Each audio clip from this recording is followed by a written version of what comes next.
अस्सलाम वालेकुम। मेरा नाम शेख इमरान इकबाल है। मैं पिछले 15 साल से अकाउंटेंसी की फील्ड के अंदर पढ़ा रहा हूँ। आज हम बात करेंगे FA1 की किट के बारे में। किट जो है वो देखिए, कोई भी किट हो उसको अंडरस्टैंड करना, उसको प्रॉपर तरीके से रिव्यू करना एक आर्ट है। कई बच्चों की बड़ी अच्छी तैयारी होती है लेकिन वो किट के क्वेश्चंस को सही तरह से अंडरस्टैंड नहीं कर पाते, उनको वो आर्ट नहीं पता। इस आर्ट को सिखाने के लिए मैंने इस वीडियो को बनाया कि आपने किट को किस तरह से सॉल्व करना है, और बहुत आसान तरीका है जो मैं आपको बताऊंगा। देखो, सबसे पहले आपने कोई भी क्वेश्चन देखना है किट के अंदर, कोई भी MCQs देखना है, उसको सबसे पहले आपने क्या करना है, उसकी रिक्वायरमेंट के ऊपर आपकी नजर जानी चाहिए। उसकी रिक्वायरमेंट क्या है? देखो, रिक्वायरमेंट जो होती है ना, वो मैं कहता होता हूँ कि तोते की जान जो है ना, रिक्वायरमेंट के अंदर है।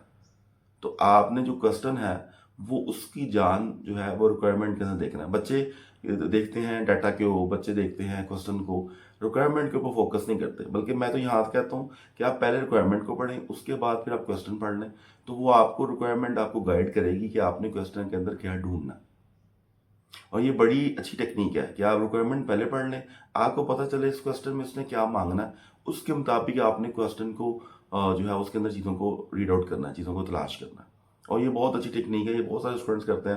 मैं अपने टाइम पे भी ये करता था, और बहुत बहुत सारे स्टूडेंट आज भी इस टेक्निक को जो जिनको बताता हूँ वो अमल करते हैं। तोते की जान रिक्वायरमेंट के अंदर है। आप क्वेश्चन जो है उसकी असल जान को पकड़े, रिक्वायरमेंट क्या कह रही है। फॉर एग्जाम्पल, अगर रिक्वायरमेंट कह रही है कि आपने कॉस्ट ऑफ गुड्स सोल्ड बनाना है, तो ऊपर जितना भी डाटा दिया होता है तो फिर आपका mind cost of goods sold की तरफ जाएगा। देखिए, माइंड जो है ना वो गाइडलाइन लेता है कि मैंने इस तरह की गाइडलाइन को फॉलो करना है, मैंने इस तरह की चीज़ों को फॉलो करना है, तो माइंड उस गाइडलाइन के मुताबिक अमल करता है। ये बात याद रखिएगा। आप अपने माइंड को जो इंस्ट्रक्शन देते हैं ना, माइंड उसके मुताबिक चीज़ों को ना वो अडॉप्ट करता है। तो आप सबसे पहले FA1 के अंदर देखें कि आपकी क्वेश्चन की जो है वो रिक्वायरमेंट क्या है। फॉर एग्जाम्पल, अगर उसने कॉस्ट ऑफ गुड्स सोल्ड मांगा है, उसने आपसे फॉर एग्जाम्पल क्लोजिंग इन्वेंट्री निकालना मांगा है, या कुछ भी रिक्वायरमेंट मांगी है, उस रिक्वायरमेंट को पढ़ें, उसके मुताबिक चीज़ों को वहाँ पे फाइंड आउट करें, तो आपको बहुत फ़ायदा होगा। अब ये बात आप यानी इसको प्रैक्टिकली करके देखें तो आपको पता चलेगा कि बाकी मैं बात ठीक कर रहा हूँ। रिक्वायरमेंट के ऊपर फोकस करें, बल्कि रिक्वायरमेंट को ना कई दफ़ा लिख लिया करें। ठीक है ना, रिक्वायरमेंट का मेन पॉइंट लिख लें। फॉर एग्जाम्पल, आपको ग्रॉस प्रॉफिट निकालना है, आपको प्रॉफिट निकालना है, आप उसको लिख लें अपने नोट्स के ऊपर कि मुझे इस क्वेश्चन में ये ढूंढना, तो वो आपको चीज़ मिलेगी। क्योंकि कई दफ़ा ऐसा होता है कि पूरे क्वेश्चन में हर चीज़ आपकी काम की नहीं होती, कई चीज़ों को आपने इग्नोर भी करना होता है। ठीक है, तो इस चीज़ों को आप हमेशा मशवरे के तौर के ऊपर लें कि आप गाइडलाइन जो है वो अपने माइंड को दें रिक्वायरमेंट पढ़ने के बाद। तो पहली आपकी जो किट की जो टिप है वो यही है कि आपने रिक्वायरमेंट को देखना। नंबर टू है, first any if any concept is not clear. अगर आपको क्वेश्चन पढ़ते हुए लगता है कि मेरा ये कंसेप्ट अड़ता है, तो बच्चे क्या करते हैं, MCQs को ना दोबारा बार बार पढ़ना शुरू कर देते हैं। आप ऐसा करें, 1 मिनट के लिए MCQs को स्टॉप करें और जाएं स्टडी टेक्स्ट में कि ये जो कंसेप्ट है ये कहाँ पे लिखा हुआ है, या टीचर से पूछें कि सर ये जो कंसेप्ट है स्टडी टेक्स्ट में कहाँ पे दिया हुआ है। तो जो आप स्टडी टेक्स्ट में आप बार बार जाएंगे तो आपको मेंटली तौर पे प्रिपेयर होने का मौका मिलेगा। आपकी एक आदत हो जाएगी कि नहीं, मुझे कंसेप्चुअल ही अपने आप को रखना है, मुझे किसी किस्म का कोई रट्टा नहीं लगाना, मुझे किसी किस्म की रट्टे के अंदर इन्वॉल्वमेंट नहीं करनी, मुझे हर हाल के अंदर कंसेप्चुअल फोकस करना है। तो अगर आपको कोई कंसेप्ट क्लियर नहीं है तो आप MCQs को उधर ही रोकें। रोकने के बाद आप जाएं स्टडी टेक्स्ट के ऊपर, वहाँ पे जाके आप उस कंसेप्ट को पढ़ें और फिर वापस आएँ और उस कंसेप्ट को कुछ हाईलाइट कर लें अपने पास नोट्स। तो इसलिए हमेशा कहता हूँ कि नोट्स आप अपने खुद बनाएं, पर्सनल नोट्स। तो देखिए, मैं बार बार नोट्स के बारे में बात कर रहा हूँ। तो if any concept is not clear, तो देन आपको स्टडी टेक्स्ट को ही पढ़ना पड़ेगा। अच्छा, कई दफ़ा ऐसा होता है समटाइम कि स्टडी टेक्स्ट में वो चीज़ होती ही नहीं है। ये समटाइम कुछ किट्स में होता है, जैसे कैप्लान की किट में होता है, FA1 की आपने कुछ पढ़ा और वो कैप्लान की किट में नया निकल आया। ठीक है, जैसे कंसेप्ट है रेलिवेंस का। अब रेलिवेंस का कंसेप्ट जो है FA1 की किसी स्टडी टेक्स्ट में नहीं है। ठीक है ना, लेकिन वो कंसेप्ट जो है वो किट में मौजूद है, उसका MCQ उस किट में मौजूद है। तो इसको फिर आप, जारी बात है, गूगल कर लें, ChatGPT कर लें, वॉट कोई भी आप टूल इस्तेमाल कर लें।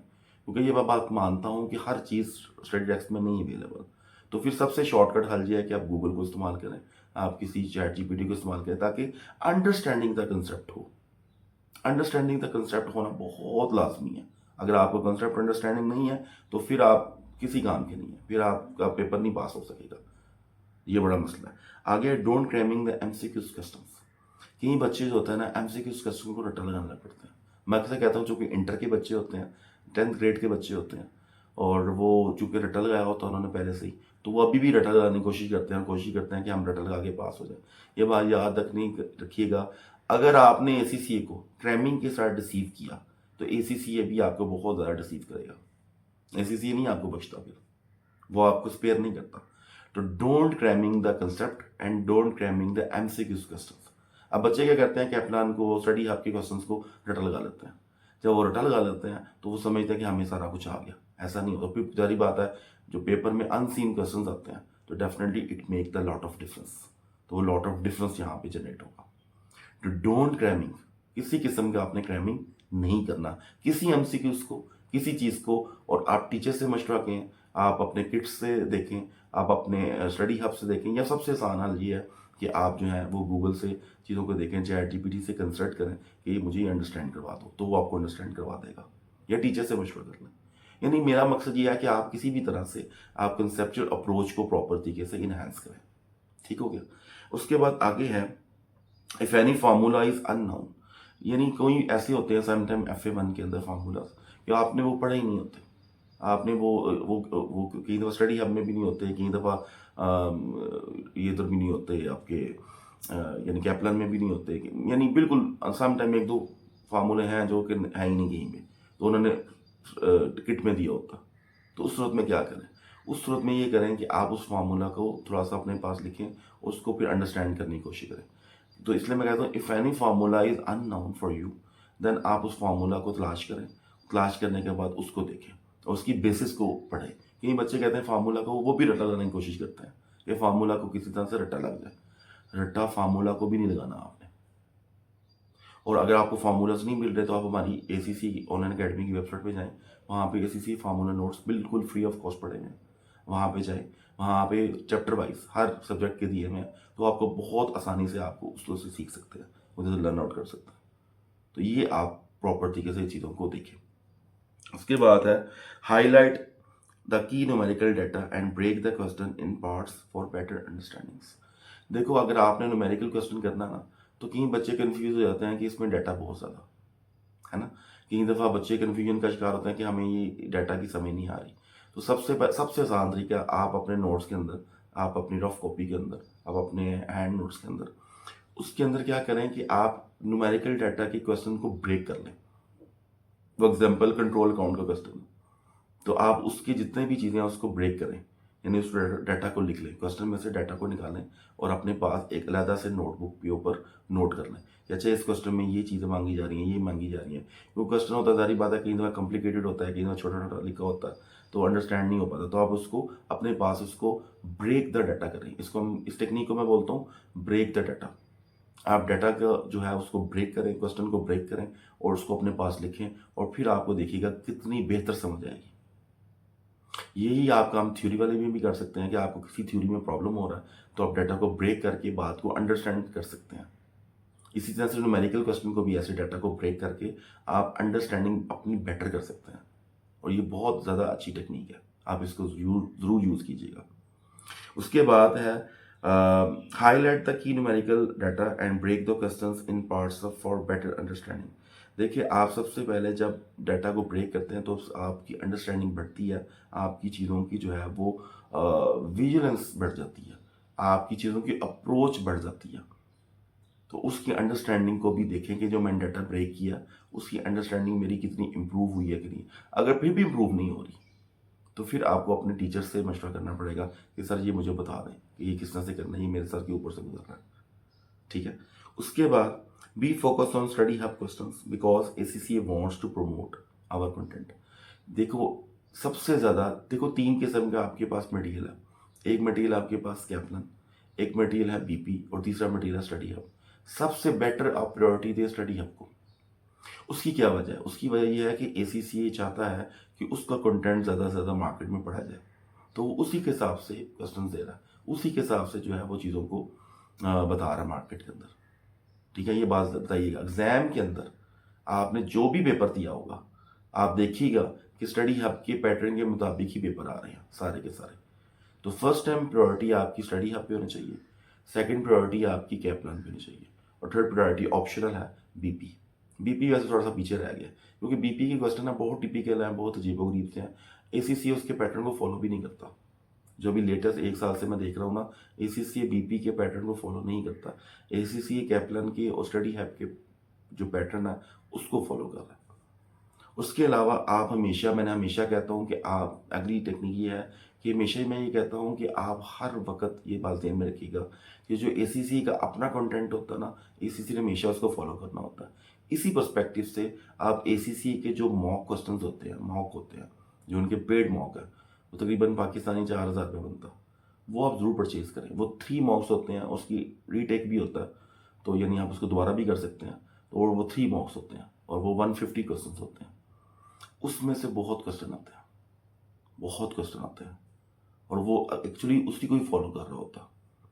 और ये जो मैं आपकी बातें बता रहा हूँ, ये आपको बहुत कम इंस्टीट्यूशन वाले बताएंगे या कोई भी नहीं बताएगा, क्योंकि ये बातें जो है वो किसी जगह पे लिखी नहीं होती, ये एक्सपीरियंस से आती हैं। This is concern with experience. और ये मैंने अपने एक्सपीरियंस से चीज़ लर्न की है कि जिन जिन बच्चों ने एसीसीए का स्टडी हब पढ़ा उनका पेपर ज़्यादा बेटर हुआ।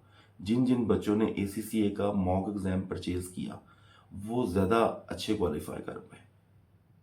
ठीक है, तो ये ज़्यादा आप जो, अब मेरा इसमें कोई शेयर नहीं है कि मैंने एसीसी के स्टडी हब को या एसीसी के मॉक को प्रमोट करना, नहीं, इसमें कोई मेरा पर्सनल बेनिफिट नहीं है।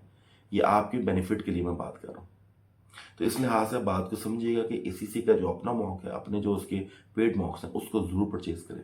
दूसरे भी आप मॉक परचेज कर सकते हैं, दूसरी वेबसाइट से भी आप ले सकते हैं, लेकिन ये प्रायोरिटी बेसिस पे है। This are all kind of things are priority basis. अगर आप मजीद भी करना चाहते हैं प्रैक्टिस, तो आप दूसरी वेबसाइट से भी परचेज कर सकते हैं, वो इशू नहीं है। लेकिन एसीसी याद रखना अपने कंटेंट को हमेशा प्रमोट करता है, ये बात ध्यान में रखिएगा। नेक्स्ट ये है कि you can solve all theory question first then solve all numerical question.